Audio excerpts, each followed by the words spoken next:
Welcome to another installment of A Fool in the Woods. This is Mr. McCormick.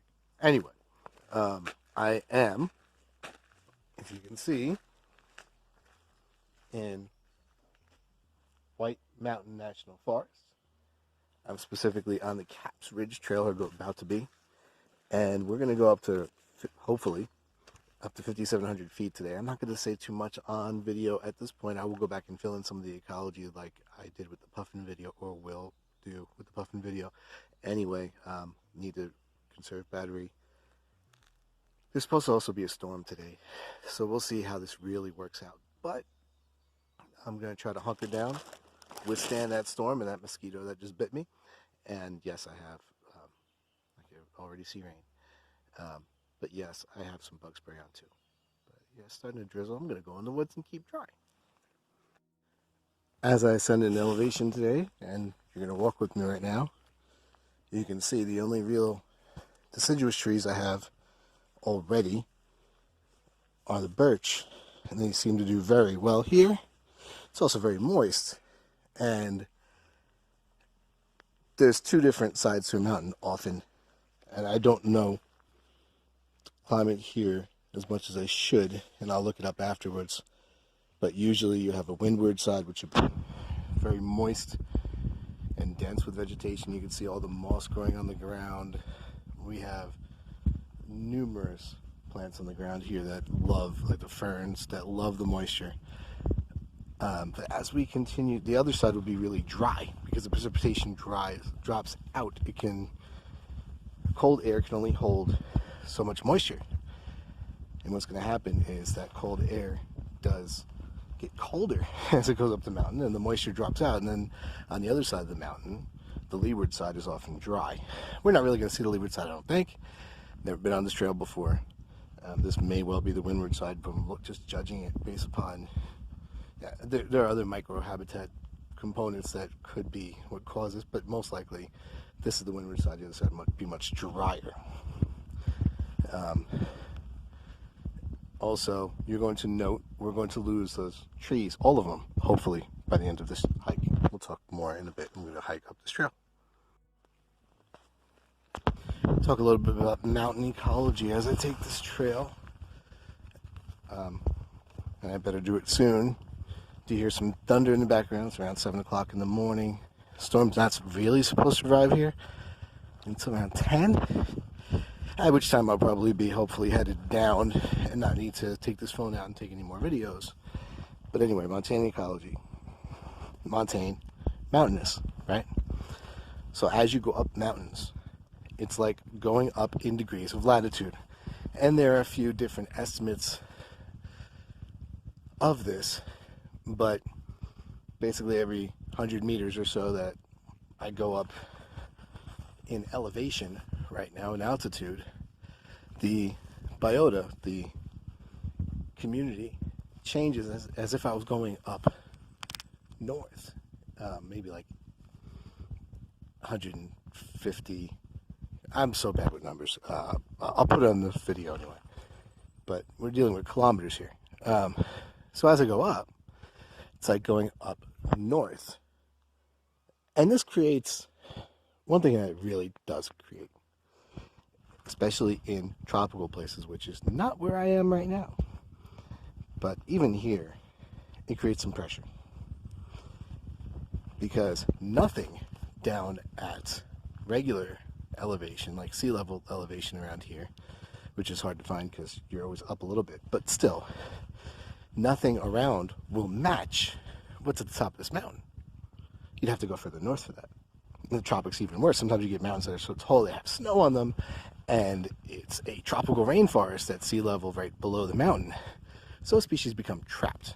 Now, that's good from an evolutionary standpoint, as they will evolve to those conditions and become specialists and become isolated in populations. And you could think about the idea of those populations with those alleles becoming trapped from other members of their same species and becoming new speciation event, right? So it's an allopatric speciation event.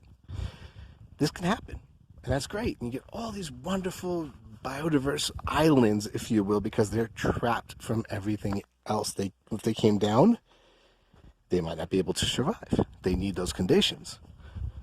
So with global climate change, that actually causes some species to go up and down and vary their range on these mountains, and there's only so much they can do. Especially, like I said, those ones on those basically islands, those mountainous islands that exist in the tropics. Think about the biodiversity we are currently losing and will continue to lose. If you look carefully at this sphagnum moss, this peat moss, you will see it has some reproductive structures sticking out. And we could talk about diploid and haploid life cycles and alternation of generations, if you wish. And actually, I think for my class, I will make a slide that accompanies this so we can go into the reproductive structures a little bit better than I can do on video, because there's more to see.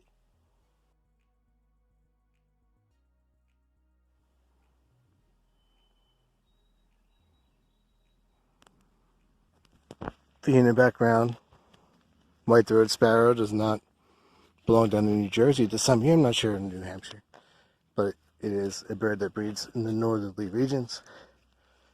We are quite a bit up from the last video, and you can kind of see it's clearing here. Not the weather. I'm hearing thunder. I'm seeing lightning. I'm not sure how much longer I can go with this video. Eventually, I'm going to have to think safety and not education.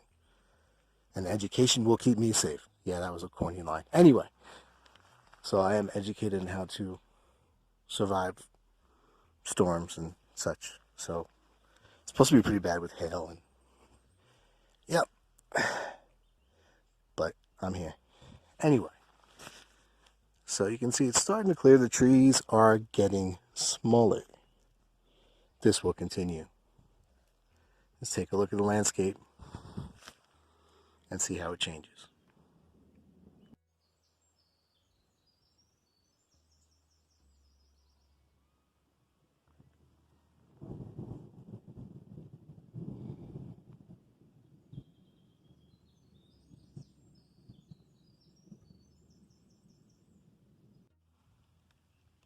One thing you can tell when you look at a plant, in normal circumstances anyway, I'm not entirely sure about this particular plant, but if it turns red, it's lacking phosphorus. If it turns brown, it is lacking nitrogen.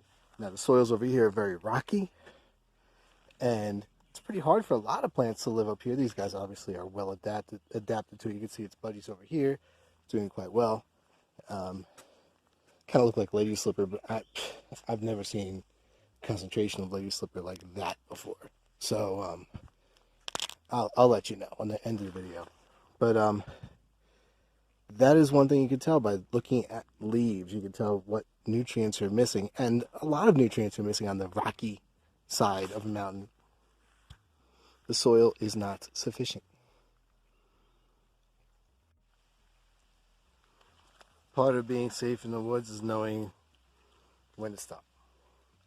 I am nowhere near where I want to be. I'm going to take a break. It's about to really get stormy here, and I know the weather report calls for it around 9:30. It'll blow through quick. It's not going to be a long storm. The worst should be over by 10. But I kind of found a spot here that will do well for me to hunker down. You can see the slope ahead of me. Should help me out. It's not really going to be a flooding type issue, I hope. If it was, I would never pitch a tent here, but I will hunker down here. I'm kind of sheltered in this place, and not too many tall trees. So if something were to happen and a tree were to fall, it should be fine and easy to get out of for me. Plenty of escape routes. The trail is right there, so I'm not going to get lost. But it's time. I'm going to take a little, I will not call it a nap. It is not a nap. I'm going to hunker down for a little bit. Shelter in place, if you will. Videotape from under my hood since it is pouring on my head. You can see the trails now are a small stream. I do have to be very careful about that. That is one thing that will definitely make me turn around. Think of it. Steep slope. This is not steep here, but it was where I just walked up. I'm now in the alpine zone. And you can clearly see, I'll get another picture of that in a second, the mountain behind me that I'm trying to walk up. If it gets too dangerous, I am turning around. I'm alone. I'm walking through water. And now about to walk onto some boulders. I'm not sure how much of that I'm going to do. I like the boulders when it's nice and clear. I'll get you a picture from up there in a second. Let's see if I can videotape as I go up the boulder. It's slippery. This is going to be the problem with the remainder of my journey. And I feel like I've gotten pretty far, considering the weather. I got up that with 1 foot. That was pretty impressive for me. You know, some people taller maybe will just like walk up that. But here you go, and you can see, might be the only time you see it today, but you can see how there's really no trees at the bottom there. It's just rock. You're gonna be above the tree line eventually. I'm not really above the tree line here, but you can see the vegetation is stunted. Again, nutrients, soil, wind conditions. Think about all the water carrying everything off. This is not what it's like further down the mountain. Get right out to the side over here just so you can clearly see what I'm going to see in a second. Because it looks like a fantastic view, if nothing else.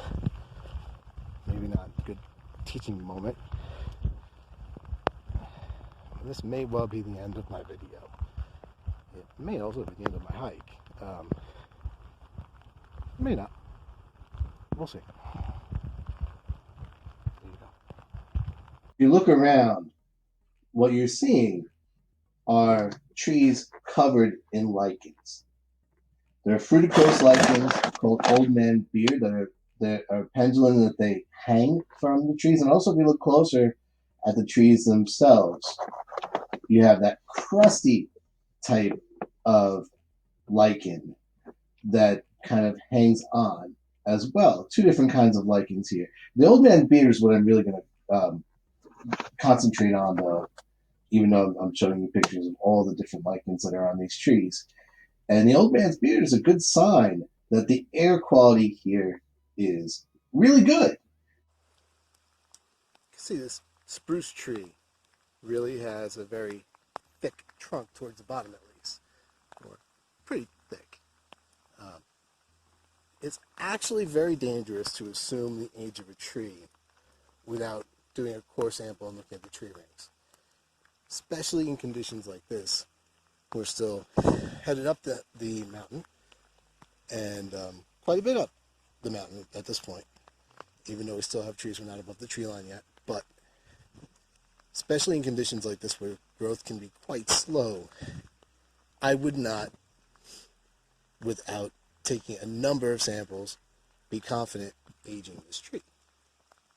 So you look for a light and dark band together that equals 1 year. Sometimes they're quite small.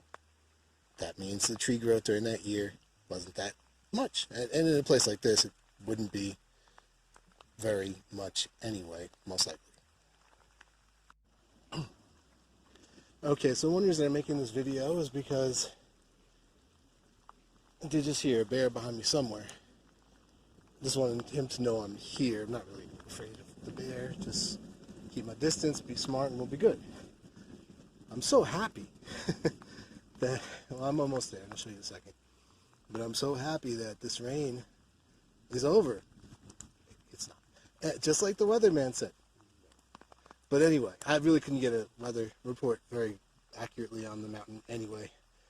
Just around the area. Maybe it did stop there. Have to worry about two things. Dehydration. You do radiate more heat up here when I get beyond the tree line, which I will in a second. And also, hypothermia. It is a wonderful July day here in New Hampshire. It is July. It is New Hampshire. It is not wonderful. It's about 50 degrees where I'm at and raining. Yeah, hypothermia is a real issue. I do have extra clothes packed in plastic bags if I need them, but hopefully I don't. If I do, I'll change. This rain gear is pretty good. Really quickly, I just wanted to show you there's some dead trees. There are a couple of reasons that this may be so, and I don't know what this case. Looks like a lot of birch, but there are some pines, and it seems like it's extensive. Oftentimes, when you see trees with their crowns missing, which is this is more than that, it's a sign of acid precipitation, which is a real problem. This forest seems to be in pretty good shape. Again, White Mountains National Forest, and that is where I'm going. But if you see the crowns missing from a lot of pine trees, you might think a lot of acid in the clouds, acidic conditions in the clouds, and that does kill off the tops of the trees.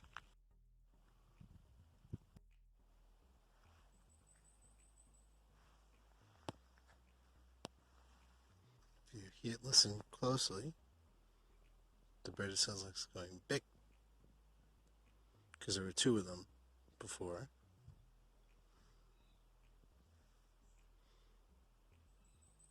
I believe that's a bick-nosed thrush, which I have seen today. 2 seconds ago, kind of tips me off too.